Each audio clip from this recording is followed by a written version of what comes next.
Earlier in the show, we talked about China meeting the demands of its huge population. Well, similar story from India now, where affordable housing is a big issue.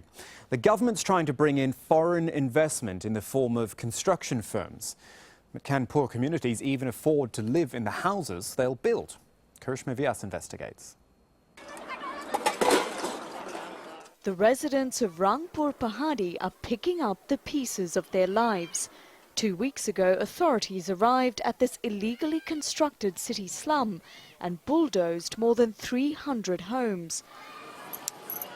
Like all her neighbours, SHABNAM's family moved here from another state and built a small brick house on this patch of forest. I came here to earn money and make a life. We built this house to have a better life. That's why we came to Delhi.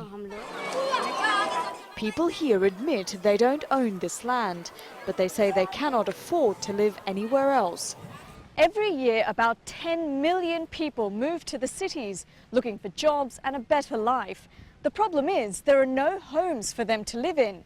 Land is becoming increasingly scarce and expensive, pushing these migrants into illegal urban slums like this. In an ambitious move, India's new government has promised housing for all within the next 8 years. To make homes more affordable, they are encouraging foreign direct investment, or FDI, in construction by allowing companies to invest in smaller projects with less money. To do it on my own, so I don't need it. For Indian builders, it's a welcome move.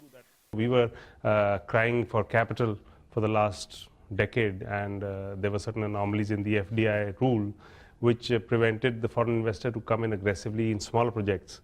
So this is a great beginning. But advocates for the urban poor like RAJESH KUMAR say the initiative will do little to ease the housing crisis. No, the real estate company would like to build a house for very poor. It has to be the responsibility of the state, and the state has to invest directly in it. FDI might be very good for the urban middle class or upper middle class, but not for the very poor population like them. For the residents of Rangpur Pahadi, buying their own home seems more like a fantasy. They say they're going to rebuild right here until the government can give them a better solution.